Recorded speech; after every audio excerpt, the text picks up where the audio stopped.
Yo minasan, pertarungan adu strategi dari Choso, Yuki dan Tengen melawan Kenjaku telah dimulai. Akankah ketiga shaman ini mampu keluar sebagai pemenang? Sebelum saya lanjut, siapa tahu ada yang ingin berdonasi, silakan klik link Saweria yang ada di deskripsi ya. Diawali dari Yuki yang memuji Choso karena telah melakukan pertarungan dengan baik dan memintanya untuk menyerahkan sisanya padanya. Choso lantas jatuh melalui penghalang kosong, sementara Yuki berdiri untuk menghadapi Kenjaku. Yuki mengatakan kepada Kenjaku bahwa dia menyukai lelaki yang pekerja keras dan berani kotor. Tetapi untuk Kenjaku, Yuki akan menghajarnya habis-habisan sampai Kenjaku menjadi kotor. Kenjaku lantas menolak Yuki untuk mendekatinya. Kenjaku juga memikirkan bahwa sejak Yuki menjadi shaman special grade, harusnya informasi mengenai teknik kutukan Yuki sudah tercatat. Akan tetapi, Kenjaku tidak bisa mendapatkan informasi itu. Dengan hati-hati, Kenjaku lalu menjaga jarak dengan memanggil Ganesha yang merupakan roh terkutuk mirip gajah dan kutukan yang sama yang Kenjaku gunakan untuk melawan militer Amerika Serikat. Yuki tahu Ganesha sebagai kutukan dari Dewa Asia yang bisa melenyapkan segala rintangan dan bukan kutukan dari Jepang. Kenjaku pun membenarkannya. Dia menjelaskan bahwa itu adalah kutukan dewa special grade yang bisa menjerat sebuah konsep dengan target tekniknya. Kenjaku lantas mengajak Yuki untuk menunjukkan apa yang Yuki bisa lakukan. Dan Yuki menerima tantangan itu. Kita pun diperlihatkan Shikigami Yuki bernama Garuda yang melipat dirinya menjadi bola. Yuki pun menendang Garuda dengan sangat kuat dan tepat mengenai kepala Ganesha. Siapa sangka Kenjaku dibuat terkejut karena dengan mudahnya Yuki mengusir kutukan special grade tersebut. Yuki dengan cepat menutup jarak sambil memprovokasi Kenjaku bahwa Kenjaku tidak berani mendekat karena tidak tahu teknik kutukannya. Yuki pun memberitahu tekniknya, yaitu memanipulasi massa. Kita pun diperlihatkan Yuki memberikan pukulan yang sangat dahsyat tepat di wajah Kenjaku, mematahkan lengannya dan mengirimnya terbang sangat jauh, menabrak bangunan serta menabrak penghalang kosong yang berbentuk lingkaran. Kenjaku tidak menyangka jika pukulan itu sangat kuat sampai bisa mengoyak barrier Sunyata. Kenjaku terdiam sejenak dan mengetahui bahwa teknik kutukan massa adalah konsep target teknik. Massa yang sangat luar biasa sampai konsepnya tidak bisa dipertahankan baik secara semantik maupun pragmatik. Yuki pun membenarkannya dan mengungkapkan bahwa teknik bawaannya disebut Bombaye, memungkinkan Yuki memberikan dirinya massa virtual. Hal ini juga mempengaruhi Garuda mengubah Shikigami menjadi alat terkutuk yang bisa menambah massanya juga atau menjadi target lain dari Bombaye selain Yuki. Kenjaku pun mulai menyembuhkan dirinya sendiri dengan teknik kutukan pembalik dan menyimpulkan bahwa Yuki yang sama sekali tidak melambat. Jadi, massa yang ditambahkan tidak berefek apapun pada penggunanya. Karena Yuki bisa mengabaikan konsep, maka tidak ada roh terkutuk level tinggi yang Kenjaku ciptakan setelah insiden Shibuya bisa ia gunakan untuk bertarung melawan Yuki. Kenjaku pun mempertanyakan apakah dirinya bisa mengalahkan Yuki yang dianggapnya sebagai binatang buas itu sendirian.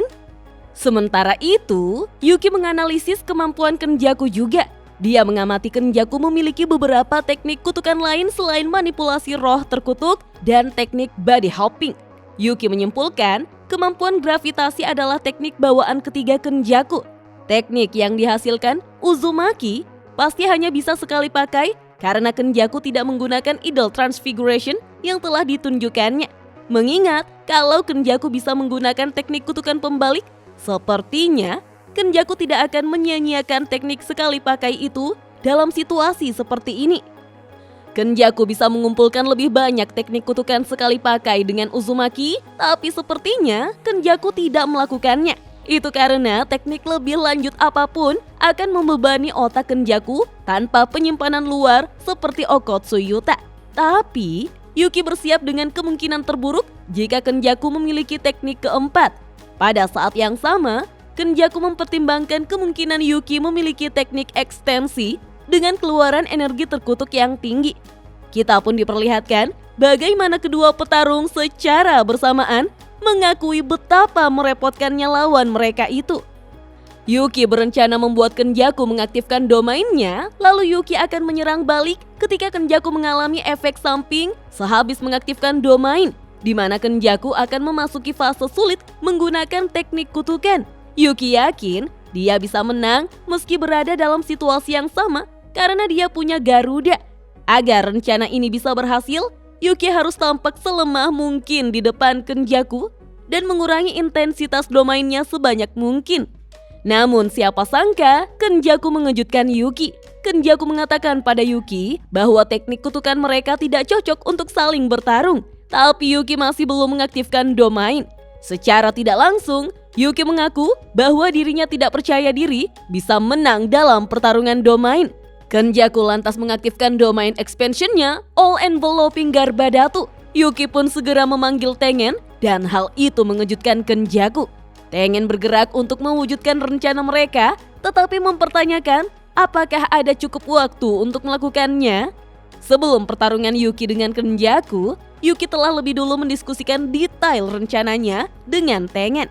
Mereka harus membongkar domain Kenjaku karena tujuan Kenjaku adalah makam bintang di mana tubuh utama Tengen berada. Sesuai rencana, Choso menghadapi Kenjaku di labirin penghalang kosong tepat di atas makam koridor bintang.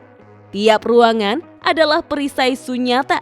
Siapapun yang mahir memakai teknik perisai bisa mengatur strukturnya hingga tahap tertentu. Shaman terampil seperti Kenjaku dapat dengan bebas memanipulasi lingkungan di dalam penghalang kosong seperti mengatur sebuah bioskop sesuka hati. Yuki mempertanyakan, bukankah itu buruk untuk mereka? Tengen menjawab, yang terpenting adalah Kenjaku berpikir seperti itu. Kenjaku harus berpikir kalau dia merasa aman di sini, bahwa dia memiliki keunggulan di ruangan itu. Dengan begitu, Kenjaku akan tetap berada di dalam perisai. Tapi pada intinya, perisai sunyata itu adalah milik Tengen. Itulah sebabnya mereka harus memulai pertarungan di dalam perisai sunyata dan buat Kenjaku melakukan domain expansion. Sebagai pemilik aslinya, semua informasi di dalam perisai bisa Tengen lihat. Dia akan menganalisis domain Kenjaku dan memasukkan konfigurasi yang menetralkan parameter vektor domainnya melalui perisai sunyata. Yuki tidak begitu paham, namun Tengen bisa menetralkan domain Kenjaku dengan cara itu. Tengen yakin mereka bisa menghilangkan penghalang kosong bersama domain Kenjaku dalam 10 detik jika Yuki bisa membuat Kenjaku mengaktifkannya. Yuki lantas memperjelas bahwa selama 10 detik itu dia harus bertarung domain dengan Kenjaku memakai simple domainnya. Dengan begitu, Yuki tidak akan menghabiskan teknik kutukannya. Yuki pun sadar jika dirinya melakukan domain expansion dulu, Yuki akan memaksa Kenjaku juga melakukan hal yang sama. Bukankah itu lebih cepat? Bahkan walau teknik kutukan Yuki habis, masih ada Choso dan Garuda. Tengen lantas menolak gagasan ini karena lapisan terluar dari domain tersebut akan menjadi domain milik Yuki, yang berarti domain Yuki akan lebih dulu terhapus sebelum milik Kenjaku. Dan untuk membalas domain Yuki, Kenjaku mungkin akan memilih memakai simple domain atau hollow wicker basket untuk menghemat teknik kutukannya. Yuki menanggapi, memakai taktik ini untuk melawan domain asli itu hanya mengulur waktu. Apakah Yuki begitu diremehkan oleh Kenjaku? Tengen menjawab bahwa Kenjaku adalah salah satu dari segelintir shaman yang bisa menyaingi Tengen di teknik perisai.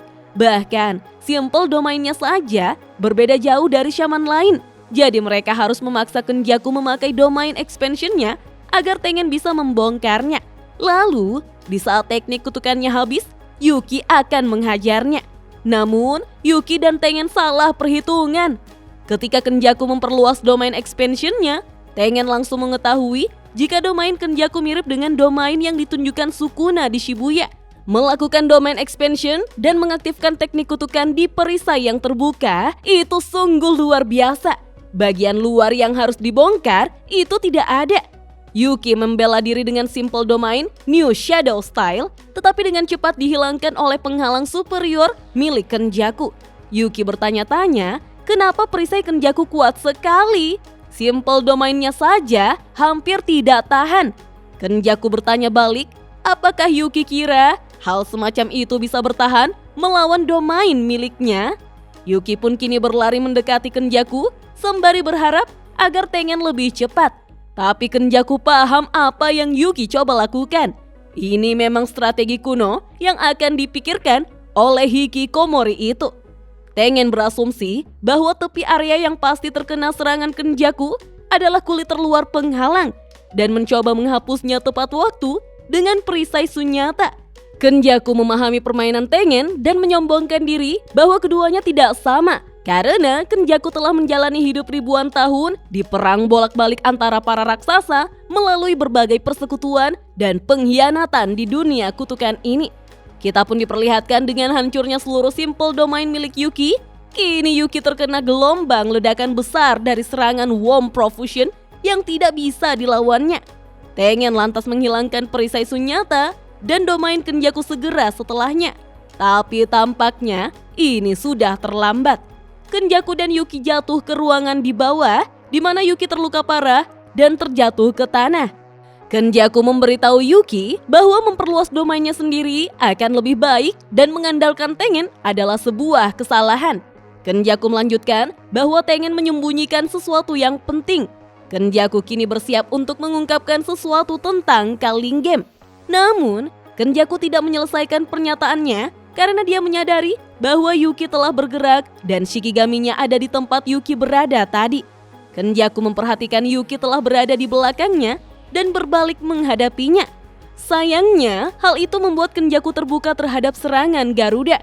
Kenjaku pun menghindari Garuda dan berasumsi bahwa Yuki menggunakan Shikigami untuk mengulur waktu dan menyembuhkan diri. Kenjaku pun memutuskan untuk menggunakan waktu itu untuk mengisi kembali teknik terkutuknya juga. Tetapi, Yuki melakukan hal yang tidak terduga dan menyerang Kenjaku dengan tendangannya. Daripada menggunakan teknik kutukan pembalik, Yuki menggunakan tubuhnya yang hancur untuk menekan Kenjaku dengan kombinasi serangan jarak dekat berkecepatan tinggi. Garuda berhasil membungkus dirinya untuk menahan tubuh Kenjaku, tetapi Yuki pingsan karena luka-lukanya akibat mendorong tubuhnya melampaui batas. Kenjaku berasumsi bahwa dia telah menang. Kenjaku tahu jika Yuki ingin menyerang saat dirinya lengah, tapi sebaiknya Yuki memakai otaknya dulu sedikit. Sebagai tanggapan, Yuki mengingatkan Kenjaku bahwa dia menyukai tipe pria yang pekerja keras dan tidak takut kotor. Dan ternyata itu adalah isyarat ketika Choso datang menabrak dinding di belakang Kenjaku dengan darah terkompresi yang sudah disiapkan untuk membunuh ayahnya itu. Melanjutkan perbincangan antara Choso dan Yuki sebelum kedatangan Kenjaku, Choso menyatakan bahwa dia tidak peduli jika dia mati selama Kenjaku juga mati. Demi separuh diri Choso dan saudara-saudaranya, termasuk Yuji. Yuki meminta Choso mendengarkan rencana Tengen untuk menangani domain Kenjaku terlebih dahulu. Meski begitu, Choso tetap menyarankan agar dia pergi duluan karena Kenjaku tidak akan membuka domainnya jika dia tahu ada petarung lain yang menunggu. Menurutnya, domain itu kuat, tapi memperluasnya akan menghabiskan teknik kutukan pemakainya. Sebagai gantinya, untuk sementara akan sulit memakai teknik kutukan. Choso tahu jika Yuki dan Tengen mengincar jeda itu. Tapi jika Kenjaku menunggu jebakan dari Choso, bukankah Kenjaku tidak akan memperluas domainnya? Choso mengatakan bahwa mereka butuh mengalahkan Kenjaku sekali, jadi Kenjaku akan benar-benar yakin kalau ini pertarungan 1 lawan 1 antara dirinya dan Yuki. Seperti yang dia inginkan, Choso kini menyergap Kenjaku dan mengejutkan Kenjaku. Garuda lantas melingkar di pinggang Kenjaku dan menambah beban untuk mencegahnya bergerak. Karena targetnya tidak bisa bergerak, Choso mengarahkan darah terkompresinya dari jarak dekat tepat di depan dahi ayahnya. Siap untuk mengakhiri Kenjaku untuk selamanya, Choso memanggil saudara-saudaranya dan mengatakan bahwa sudah waktunya untuk melakukan pembunuhan pada ayah mereka. Kini, Choso segera menembakkan piercing blood yang mengenai tepat di kepala Kenjaku. Namun Kenjaku secara ajaib bertahan dengan membiarkan pancaran darah mengenai bagian atas kepalanya yang ternyata bisa dikendalikannya. Dijelaskanlah, bagian tempurung kepala berputar untuk menetralkan efek piercing blood. dan mempunyai efek yang sama seperti melakukan pukulan dalam tinju. Kepala Kenjaku terluka akibat serangan itu, tapi dia menepisnya dan memasang kembali kepalanya.